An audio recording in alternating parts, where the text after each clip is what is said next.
I did want to discuss, though, is that you actually just mentioned 1979 to diagnose with cancer, correct? If I have that correct. 1972. I had cancer 9 times between 72 and 79. I had it once in my spine, 3 times in my skull, twice around my right ear, twice in my left hip. I was in a wheelchair for about 8 months. I had it in between my left lung and my heart. And I also had it in my left arm. That's incredible. An incredible story to fire back from. In Canada, we've only seen medical cannabis since like the early 2000s, and I think late 90s.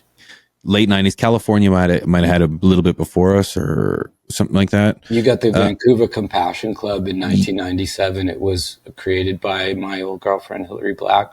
She named it after the San Diego Compassion Club that I founded in 1995 down in Southern California, where I was redistributing cannabis donated to me for free to people. We didn't use money. We're just being nice. And we felt like in a place like San Diego, where everybody was so conservative, that we could maybe get away with compassion, but not capitalism. So it wasn't about money. It was about people like me and my friends just giving away pot that we were growing to people. Shame on you, Todd. Shame on you. How could you do that? That's a real caregiver, though. That's where the reality of it. It got muddied into you got to pay to play. And, even in Michigan, our medical program has pretty much ceased to exist because it costs too much for the commercial grow to pay for a license to have medical. They just grow the same stuff and call it recreational or medical. Dispensaries don't care if you have your card. It's only for those who still grow their own medicine at home. And so and then even still, we can have 12 plants recreational or medical. So you either pay. Like it's killing these programs off for capitalism, it seems. But dare I say this? I don't use the term recreational use because a 14-year-old can have recreational use. I know I did it, and but what I say is adult use, because there are a lot of adult use items: cars, knives, guns, lighters. I could go on and on, that do not get prohibited because they might fall into the hands of children. And I don't believe that our favorite flower should be prohibited because it might fall into the hands of children. In some realities, I feel like, and people might freak out on me for saying this, but I was 9 years old when my mother started giving me the medicine, and it helped my life profoundly. And what people don't realize, and part of why I'm working on this, my next book is called From Cancer to Cancer, The Essential Guide to the Endocannabinoid System. It's because there's endocannabinoids in breast milk. There are cannabinoids in babies, and our bodies make these on-demand endocannabinoids, just like our plant makes these phytocannabinoids. And at the end of the day, they are just cannabinoids. So if the plant gives us THC, that's cool. If your body needs to, it makes what's called AEA, which is anandamide, and it goes into the same CB1 receptor, and it creates happiness and homeostasis and a feeling of balance, which is what people are experiencing when they're using our favorite flower. And it's completely fascinating when you really, really start getting into the depths of it. But I'm pro adult use because, for instance, here in California, during Proposition 215, it was a felony to grow your own medicine. I know I was prosecuted 3 times in 20 years under 215. I spent 5 of those 20 years in a federal prison cell because I wouldn't cooperate.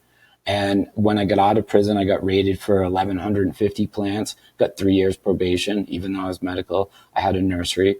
And then before my 3rd Playboy party, I got raided for like 6 plants. But because I cut one of them up, they were big outdoor plants. I cut one of them into a bunch of pieces and hung it up. They counted all the pieces.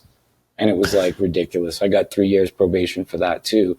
And it was still felony cultivation charges. Now that adult use is passed, nobody's being prosecuted for anything. You can grow as much medicine as you need, and no prosecutor is going to come and knock on your door.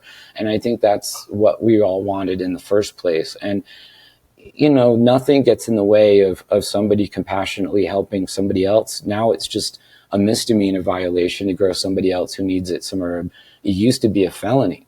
And I know a lot of people are saying that, medical is dead and this and that. It's not true. It's just like, maybe their view of it has changed, but in reality, there's still people with cancer and AIDS and other diseases that benefit from it, and they are still using it medically. And now the good news is they're not going to jail for it. And that's been the whole point. I mean, 30 years ago, I used to stand outside of the supermarkets in the city below me with Jack Herrer trying to get people to sign our initiative to try to legalize. And we used to get harassed by cops constantly. I mean, constantly. And now you can go into the store and just, you know, if you have a problem or if your kid has a problem, you can just go in the store and buy some for them. And I feel like that is such an advance for us all. And, you know, personally, I even like the commercial industry because I would like to see there come a day where grandma can go into the supermarket and buy, you know, Campbell's in a can, so to speak, 89 cents an ounce, you know, let her bring it home. I don't care, make soup with it, you know, better than wine, better than pharmaceuticals, better than a lot of the things that she has. And, you know, I think there's two places. I think there is a commercial space where we could all benefit from it being in supermarkets and being readily available, you know, but then there's also going to be the boutique guys like us that like, you know, fawn over it, love it, watch it, water it, come check it every morning. Cause it's such a good vibe. I joke all the time that, man, I developed more as a human growing than I did smoking because growing gave me the ability of learning how to cycle with nature. It taught me how to plan in advance, taught me how to care, but not too much. Because if you over care for the plant, you mess it up just as much as under caring. It taught me to wait for my harvest. I joke that, you know, I was already growing at ages 13, 14, 15, 16. And when my friends were 16 getting minimum wage jobs and doing minimum amounts of work, I was over here realizing that I want a motorcycle. I just got to grow this many more plants. I'll get this many more ounces. I'll have this much more money, and then I'll just go get my motorcycle. So I learned how to apply myself and work harder because Mother Nature was always right there behind me. Like, you could do it. You could do it. And I never learned how to do a minimal amount of work for a minimal amount of pay. I've always applied myself, worked hard, get up every morning and, you know, bust. That's the only thing that works if you're a real farmer. You've got to do the work, you know. This FTS clip was brought to you by AC Infinity, leaders in garden innovation. Use discount code TheStash15 at checkout to save some money on your order. From the Stash Podcast.